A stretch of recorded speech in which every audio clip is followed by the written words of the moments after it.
Hello, good morning, and welcome back in my YouTube channel Mandal Sir's Commerce Classes.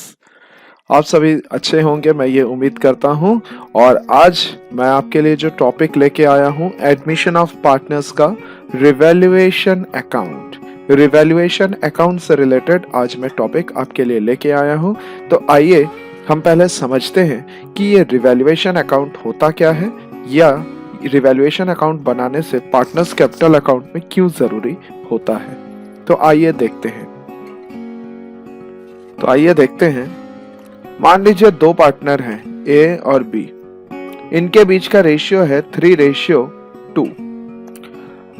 अब business में ये जानते हैं कि भाई बिजनेस में कोई भी अगर एग्रीमेंट चेंज होता है तो उस वक्त में उसके पहले जितने भी प्रॉफिट्स या लॉसेस होती है ये पुराने पार्टनर आपस में बांट लेते हैं। इनका फाइनेंशियल ईयर चल रहा है सपोज 1 अप्रैल से लेके 31 मार्च तक, ये फाइनेंशियल ईयर है इनका।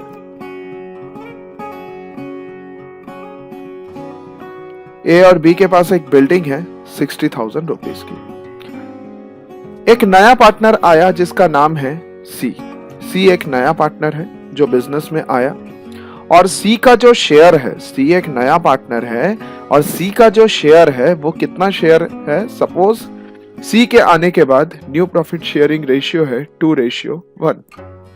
अब जाहिर सी बात है ए और बी बोलेंगे कि भैया सी के आने से पहले हम क्या करेंगे, हमारा जो बिजनेस का मेरे पास बिल्डिंग है, इस बिल्डिंग का मैं मार्केट वैल्यू पता करूंगा।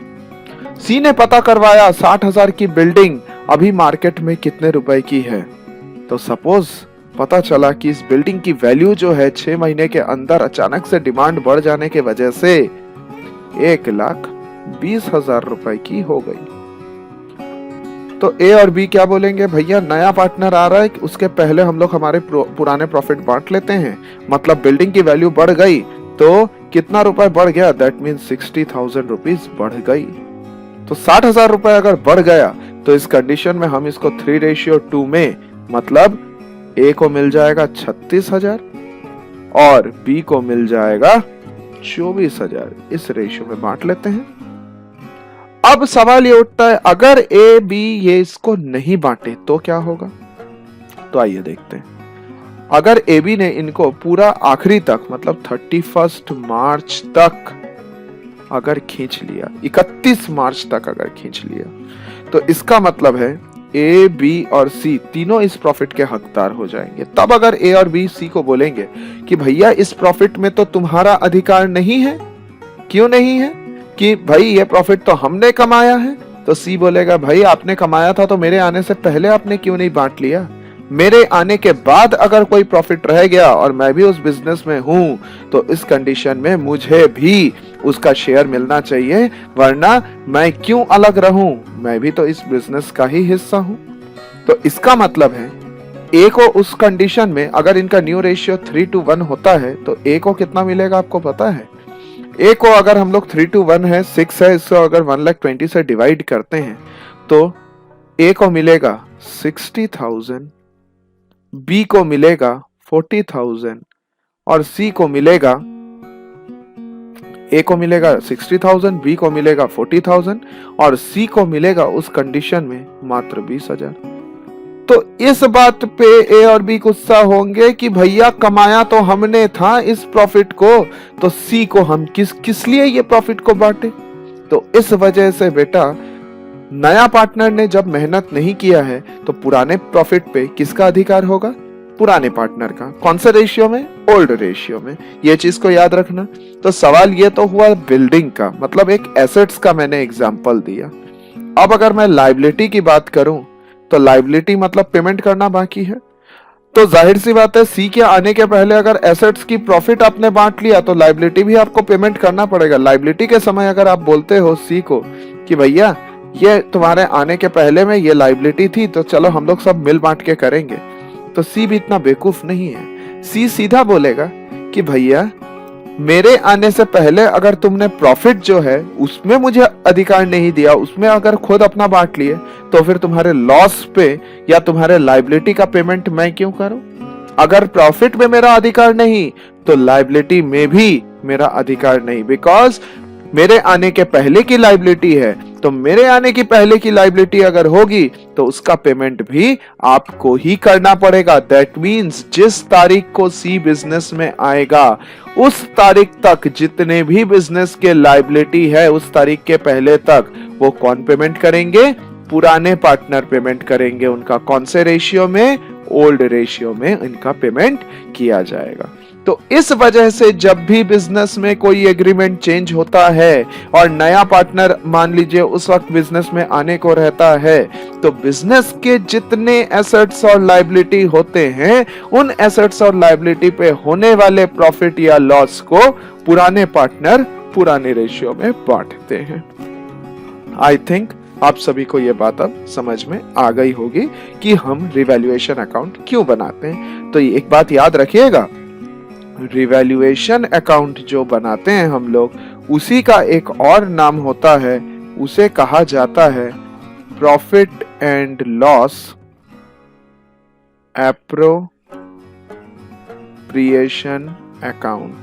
ये याद रखिएगा, रिवैल्यूएशन अकाउंट का ही दूसरा नाम है profit and loss appropriation account. तो आई थिंक आप सभी को मैंने जो ये कॉन्सेप्ट समझाया है रिवैल्यूएशन अकाउंट का, ये समझ में आ गया होगा।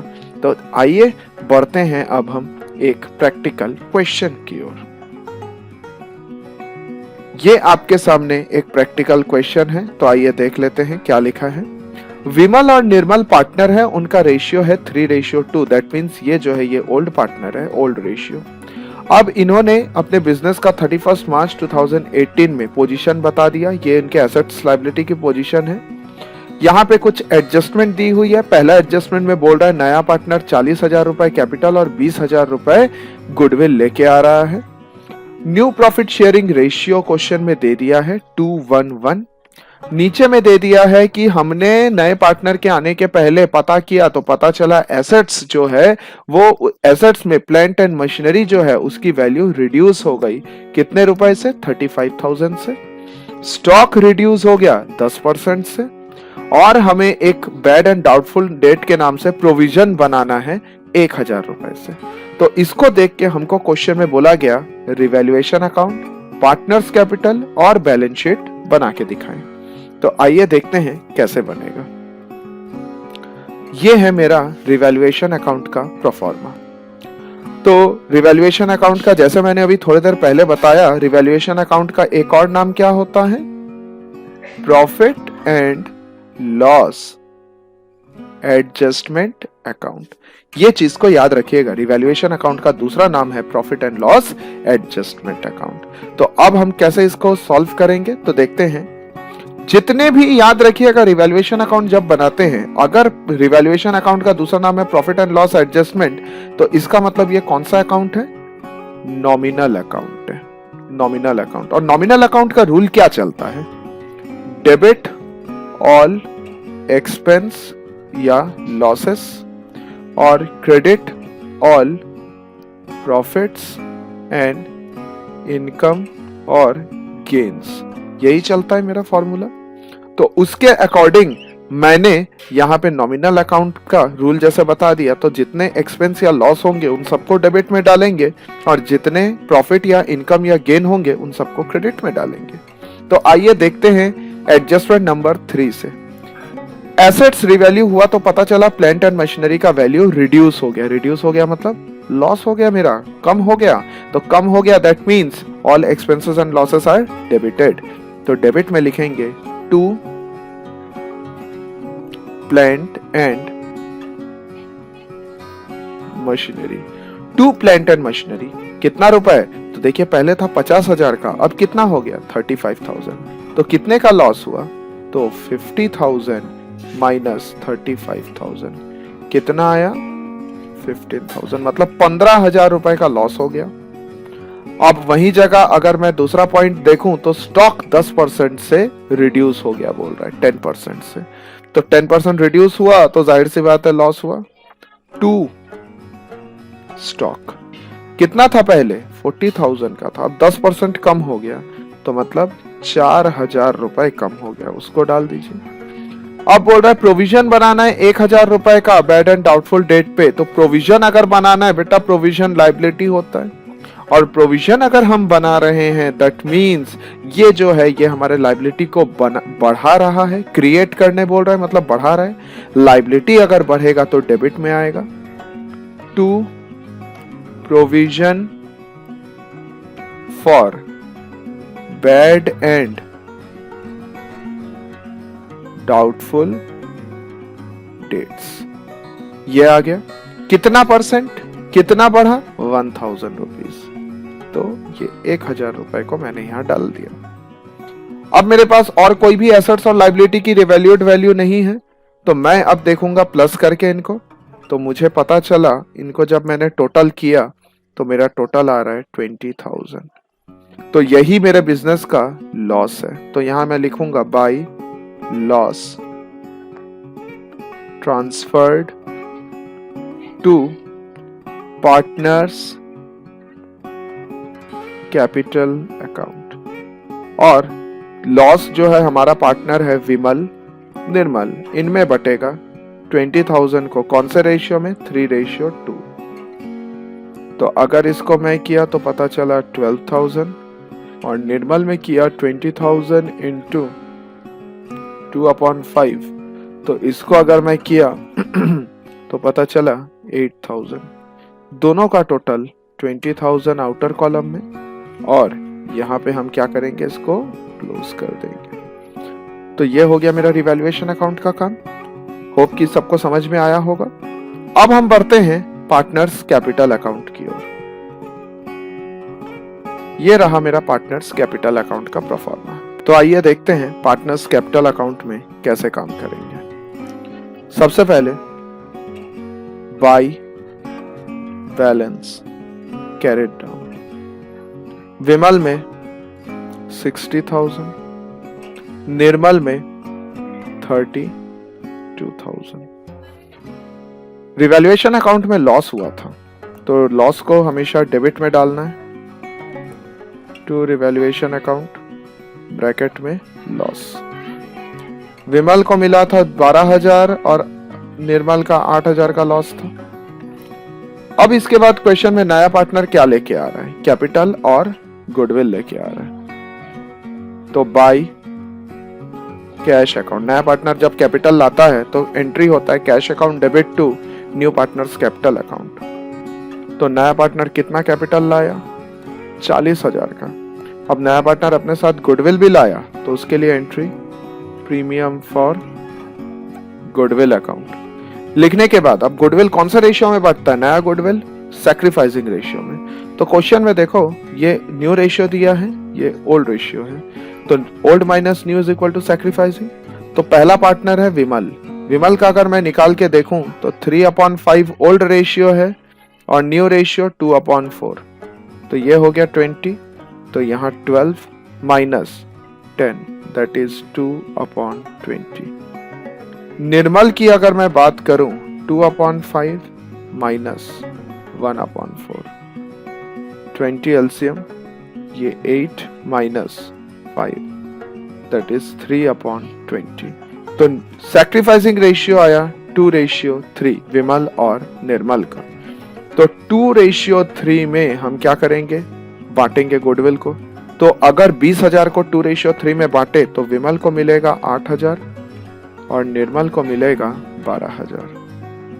अब इसके बाद हमें देखना है कि क्या बैलेंस शीट में कोई भी आइटम और पड़ा हुआ है जिसको कि हमको बांटना है। तो देखिए लायबिलिटी में पुराना प्रॉफिट पड़ा हुआ है 20,000 का, इसको ओल्ड पार्टनर बांट लेंगे by profit and loss account.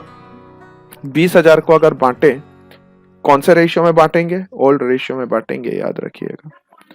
तो 12,000 और 8,000। अब क्वेश्चन में एसेट्स में देखिए एक ओल्ड गुडविल पड़ा है, ओल्ड गुडविल ओल्ड पार्टनर में बढ़ता है, तो 2 गुडविल अकाउंट कौन से रेशियो में बटेगा, ओल्ड रेशियो में। तो ओल्ड रेशियो में अगर बटा तो विमल को मिलेगा 6,000 और निर्मल को मिलेगा 4,000। जो भी चीजें मुझे बांटनी थी मैंने लगभग सभी चीजें बांट दी। तो अब मैं क्या करूंगा, बैलेंस निकालूंगा। 2 balance carried down. 2 balance carried down लिखने के बाद अब मैं सबसे पहले विमल का निकालता हूं बैलेंस कितना है। तो अगर मैं क्रेडिट साइड का टोटल करूं तो विमल का टोटल आएगा 80,000। 80,000 में से यहाँ पे 18,000 को माइनस करना है, तो 80,000 में से 18,000 गया तो बचा 62,000।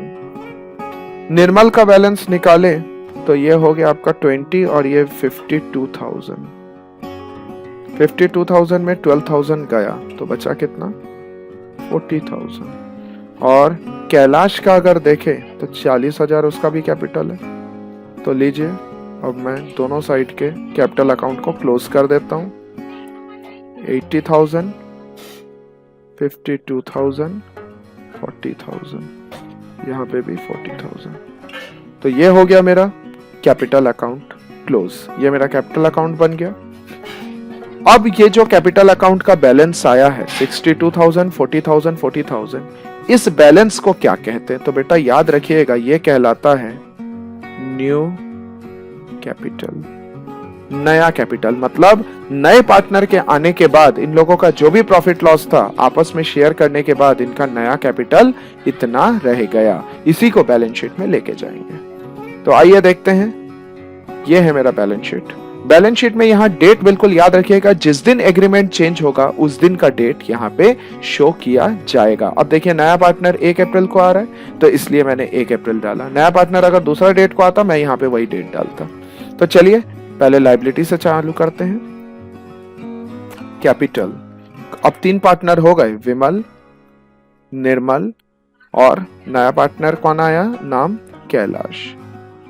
तो हमेशा याद रखिएगा, ये जो बैलेंस शीट हम बना रहे हैं इसको हम कहते हैं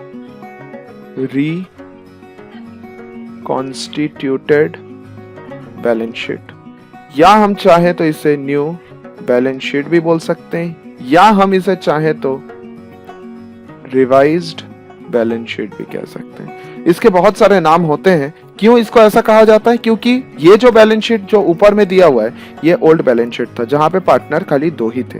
अब नया पार्टनर आया तो बैलेंस शीट को फिर से हमने रिवैल्यू किया, रिवाइज्ड किया, इसलिए इसको रिवाइज या reconstituted balance sheet, new balance sheet, जो आप बोलना चाहें बोल सकते हैं। तो अभी अभी हमने पीछे पार्टनर्स कैपिटल बनाया था, तो उसमें विमल का जो कैपिटल था वो कितना था? 62,000, देन 40,000, फिर 40,000। इन सब का टोटल आउटर कॉलम में लिखना है 1,42,000। ये सब का टोटल है। इसके बाद अब क्वेश्चन में देखते हैं सन्ड्री क्रेडिटर। लायबिलिटी साइड चालू किए तो लायबिलिटी में सन्ड्री क्रेडिटर, देखिए कोई एडजस्टमेंट है क्या क्रेडिटर का? नहीं है, तो इसलिए हम यहां लिखेंगे सन्ड्री क्रेडिटर्स। अगर क्वेश्चन में कोई एडजस्टमेंट नहीं है तो डायरेक्ट आप लिख देंगे उस अमाउंट को आउटर कॉलम में। इसके बाद क्वेश्चन में प्रॉफिट लॉस पड़ा है, इसको कुछ मत कीजिएगा बिकॉज पार्टनर्स कैपिटल अकाउंट में आपने बांट चुका है। अब हम देख लेते हैं हमारे एसेट साइड। पहला पॉइंट है कैश।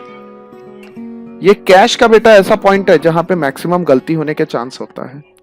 जब भी पार्टनर बिजनेस में आएगा तो हम कैसे इसका ट्रीटमेंट दिखाएंगे। देखिए, पहले से मेरे पास 14,000 का कैश बैलेंस शीट में पड़ा था। अब नया पार्टनर आया तो कैपिटल और गुडविल लाया, तो जाहिर सी बात है कैश में ही लाया। और जब जर्नल एंट्री करते हैं तो लिखते हैं cash account debit to new partners capital account to premium for goodwill. तो भाई जैसा भी आया कैश तो आया ना, तो कैश हमारा बढ़ गया, इसलिए हम इसको दोनों को ऐड करके दिखाएंगे। तो ऐड अगर दोनों को करते हैं तो आउटर कॉलम में 74,000 आता है। इसके बाद क्वेश्चन में देखिए डेटर दिया है। डेटर कहां दिया है? बैलेंस शीट में। कितने का है? 18,000 का डेटर है। अब भाई डेटर से रिलेटेड एक एडजस्टमेंट था ना, 1,000 रुपए का प्रोविजन। तो प्रोविजन को हम क्या करते थे लास्ट ईयर फाइनल अकाउंट में? माइनस करते थे। तो 1,000 के प्रोविजन को आप माइनस कर दीजिए तो बचा कितना? 17,000। इसके बाद है प्लांट एंड मशीनरी। तो देखिए प्लांट से रिलेटेड कोई एडजस्टमेंट है क्या? जी हाँ है। प्लांट एंड मशीनरी का वैल्यू 35,000 पे आ गया था, तो इसका मतलब पहले कितना था? 50,000। उसमें से 15,000 मैंने यहाँ पे दिखा दिया माइनस करके, तो बचा कितना? 35,000। नेक्स्ट है स्टॉक। स्टॉक की अगर मैं बात करूं तो स्टॉक में भी 10% कम हुआ था, तो 40,000 में 10% कम हुआ, 4,000 गया तो बचा कितना, 36,000। इस तरीके से आपके सारे चीजें आ गए। अब मैं क्या करूंगा, मेरे पास और कोई एडजस्टमेंट तो है नहीं यहां लिखने लायक, तो यहां पे मैं इन सब को टोटल करूंगा। तो आइए देख लेता हूं। मुझे लाइबिलिटी साइड का टोटल साफ दिख रहा है 1,62,000। एसेट्स का टोटल मैं जरा कर लूं कि एसेट्स का टोटल मेरे लिए कितना आ रहा है। ये एसेट्स का भी टोटल आ गया 1,62,000। तो आपने देखा किस तरह से आपका ये बैलेंस शीट कितने आसानी से टैली हो गया। तो बेटा अगर आपका कॉन्सेप्ट क्लियर रहेगा तो आप बहुत आसानी से इस तरह के क्वेश्चंस को क्लियर बना सकते हैं विदाउट एनी मिस्टेक। तो आई होप कि आप सभी को आज मैंने ये जो क्वेश्चन और ये कॉन्सेप्ट समझाया सभी को समझ आया होगा। अगर आप सभी को मेरा ये कॉन्सेप्ट समझ आया तो आप इससे ज्यादा से ज्यादा प्रैक्टिस कीजिए, इस पैटर्न के क्वेश्चंस ट्राई कीजिए। नहीं समझ आता है आप मुझे मेरे व्हाट्सएप नंबर पे बिल्कुल कांटेक्ट कर सकते हैं। सो मैं जल्दी मिलूंगा फिर एक और टिपिकल टॉपिक, एक और नए कॉन्सेप्ट को लेके। तो तब तक के लिए take care, stay safe and stay healthy. Thank you and have a great day.